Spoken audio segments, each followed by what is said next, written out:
Assalamualaikum warahmatullahi wabarakatuh. Salam sejahtera bagi kita semua.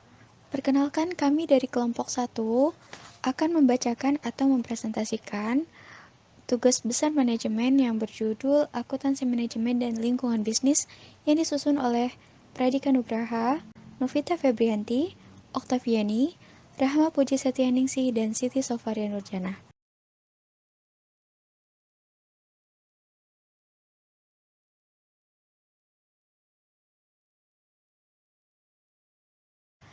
Oke, untuk tujuan kali ini, tujuan pembelajarannya yaitu yang pertama, memahami peran akuntan manajemen dalam suatu organisasi. Jadi nanti kita akan mempelajari atau membahas apa saja peran akuntan dalam suatu organisasi. Lalu yang kedua, mengidentifikasi perbedaan dan persamaan utama antara akuntansi keuangan dan akuntansi manajemen. Kita akan tahu perbedaan dari masing-masing akuntansi manajemen dan keuangan itu sendiri. Yang ketiga adalah memahami konsep-konsep dasar yang mendasari GIT, TQM, dan Theory of Constraints atau TOC. Nanti kita akan memahami konsepnya dan kita akan tahu perbedaan dari masing-masing konsep tersebut. Lalu yang ketiga ada pendahuluan. Akuntansi sendiri yaitu sistem akuntansi yang menyediakan laporan untuk memangku kepentingan mengenai aktivitas ekonomi dan kondisi perusahaan. Jadi, akuntansi di sini adalah basic untuk segala jenis laporan yang ada di perusahaan. Semua ada di akuntansi. Akuntansi sendiri dibagi menjadi dua, yaitu manajemen dan keuangan. Akuntansi manajemen adalah informasi untuk membuat keputusan dan mengontrol operasi atau organisasi. Jadi, manajemen sendiri ini untuk membuat dan mengontrol keputusan. Dia tidak tercampur pada keuangan. Nanti keuangan itu masuk di akuntansi keuangan sendiri. Nah, fungsinya sendiri di sini akuntansi keuangan yaitu mempublikasikan laporan keuangan dan laporan lainnya. Jadi untuk yang manajemen itu lebih ke mengontrol operasi dan organisasi, lalu keuangan untuk mempublikasi laporan keuangan dan laporan lainnya. Lalu kita akan masuk slide keempat, yaitu definisi dari akuntansi manajemen sendiri yang akan dibacakan oleh Oktaviani. Definisi akuntansi manajemen. Yang pertama, menurut Hansen dan Mount, akuntansi manajemen mengidentifikasi, mengumpulkan, mengukur, mengklarifikasi, dan melaporkan informasi yang bermanfaat bagi pengguna internal dalam merencanakan, mengendalikan, dan mengambil keputusan. Yang kedua, akuntansi manajemen atau akuntansi manajerial berkaitan dengan penyediaan informasi untuk manajer, yaitu orang-orang di dalam organisasi yang mengarahkan dan mengendalikan operasi organisasi. Akuntansi manajemen menyediakan data penting yang memberikan informasi kegiatan organisasi. Nah, selanjutnya ada peran manajer dan kebutuhan informasi akuntansi manajemen. Yang pertama ada perencanaan, kedua ada pengarahan dan pemberian motivasi, dan yang ketiga ada pengendalian. Informasi akuntansi manajemen memainkan peran yang penting dalam ketiga aktivitas pokok manajemen tersebut, terutama dalam fungsi perencanaan dan pengendalian. Perencanaan meliputi serangkaian aktivitas dan spesifikasi bagaimana aktivitas tersebut akan dilaksanakan. Yang pertama ada mengidentifikasi berbagai alternatif yang tersedia dan selanjutnya memilih alternatif yang terbaik untuk memenuhi tujuan organisasi, yaitu ada seluruh alternatif memiliki pengaruh terhadap pendapatan atau biaya dan data AKT. Manajemen menjadi sangat penting untuk memperkirakan pengaruh tersebut. Yang kedua, data tersebut dapat berubah volume penjualan, margin keuntungan, biaya dari usaha lain yang sejenis, dan lain-lain.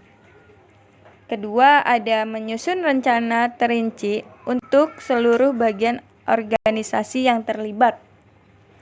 Yang pertama ada rencana manajemen dijabarkan sebagai formal dalam bentuk anggaran atau budget.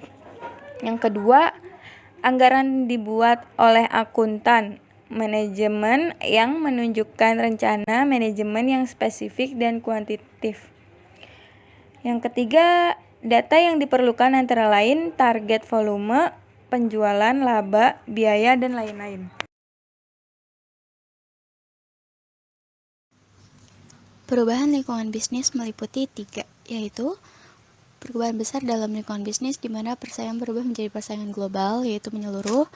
Lalu yang kedua ada perubahan dalam mengelola organisasi, dan yang ketiga beberapa pendekatan atau praktik akuntansi manajerial telah dikembangkan untuk membantu organisasi dalam menghadapi tantangan yang disebut antara lain CIT, TQM, Process Reengineering, dan Theory of Constraints atau TOC. Lalu ada pengarahan dan pemberian motivasi. Pengarahan dan pemberian motivasi meliputi aktivitas untuk menggerakkan orang-orang untuk melaksanakan aktivitas yang sudah direncanakan dan menjalankan kegiatan rutin. Lalu, manajer memberikan arahan tugas kepada karyawan, menengahi konflik, menjawab pertanyaan yang ada, menyelesaikan permasalahan kegiatan operasi, dan membuat keputusan lainnya. Data akuntansi manajemen seperti laporan penjualan harian digunakan untuk membuat keputusan harian.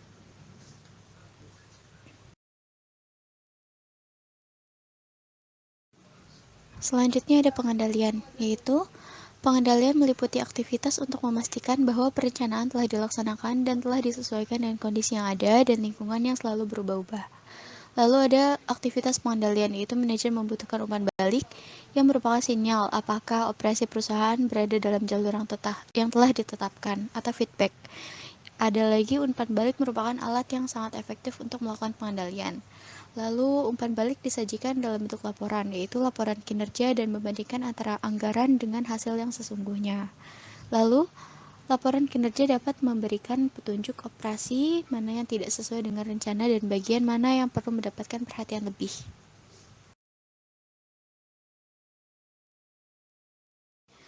Lalu selanjutnya kita masuk ke akuntansi manajemen dan akuntansi keuangan. Perbedaannya yaitu yang pertama, akuntansi manajemen melaporkan kepada pihak-pihak di dalam organisasi atau internal.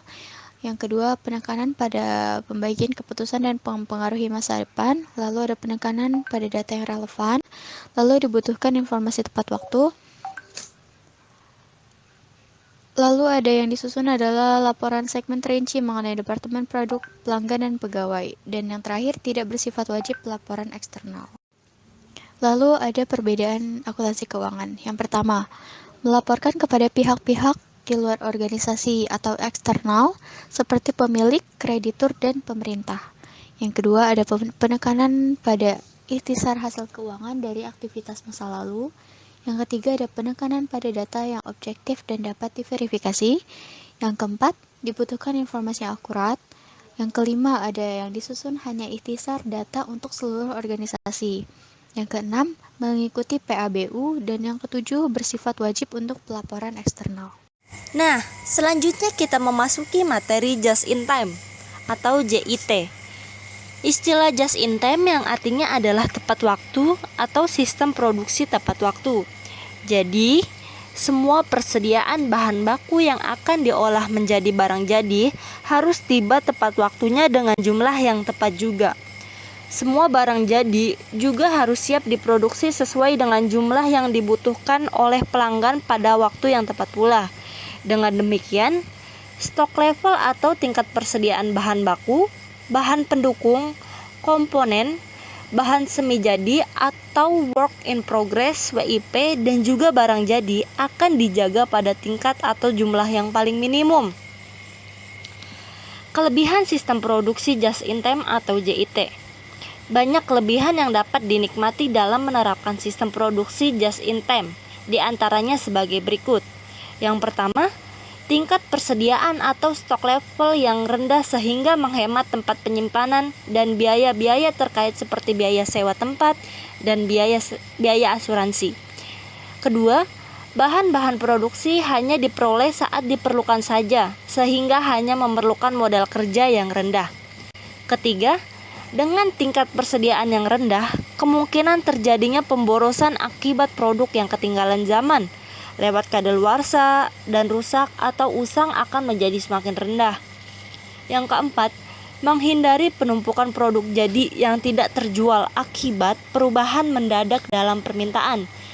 Dan yang terakhir, memerlukan penekanan pada kualitas bahan-bahan produksi yang dipasok oleh supplier atau pemasok, sehingga dapat mengurangi waktu pemeriksaan dan pengerjaan ulang. Selanjutnya, kelemahan sistem produksi just in time. Meskipun banyak kelebihan yang bisa didapat, sistem produksi ini masih memiliki kelemahan, yaitu yang pertama, sistem just in time tidak memiliki toleransi terhadap kesalahan atau zero tolerance for mistake, sehingga akan sangat sulit untuk melakukan perbaikan atau pengerjaan ulang pada bahan-bahan produksi ataupun produk jadi yang mengalami kecacatan. Hal ini dikarenakan tingkat persediaan bahan-bahan produksi dan produk jadi yang sangat minimum. Dan yang kedua, ketergantungan yang sangat tinggi terhadap pemasok baik dalam kualitas maupun ketepatan pengiriman yang pada umumnya di luar lingkup perusahaan manufacturing yang bersangkutan. Keterlambatan pengiriman oleh satu pemasok akan mengakibatkan terhambatnya semua jadwal produksi yang telah direncanakan. Yang ketiga, biaya transaksi akan relatif tinggi akibat frekuensi transaksi yang tinggi. Dan yang terakhir, perusahaan manufacturing yang bersangkutan akan sulit untuk memenuhi permintaan yang mendadak tinggi karena pada kenyataannya tidak ada produk yang lebih. Nah, materi selanjutnya yaitu Total Quality Management System atau TQM.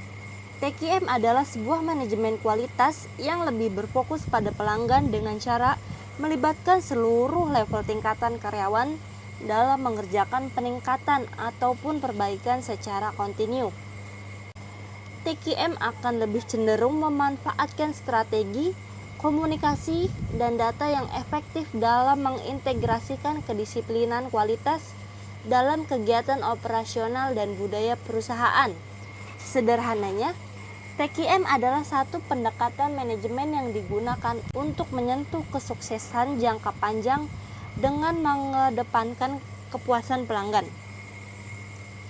Dalam Total Quality Management atau TQM, seluruh karyawan perusahaan atau anggota organisasi harus turut serta aktif dalam melakukan peningkatan proses, produk, layanan, serta budaya pada tempat mereka bekerja, sehingga nantinya akan melahirkan kualitas terbaik dalam layanan atau produk demi mencapai kepuasan para pelanggannya.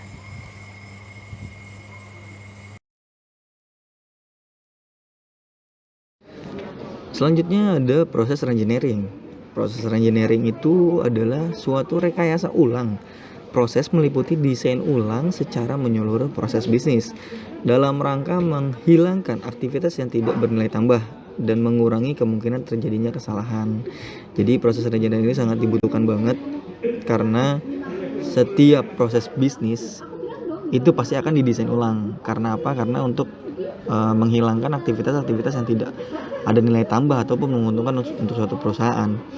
Dan proses ini punya perbedaan dengan TQM.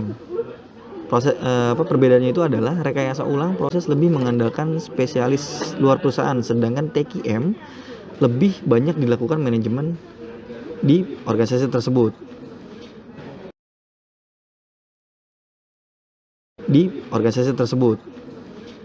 Dan selanjutnya adalah Theory of Constraints atau TOC.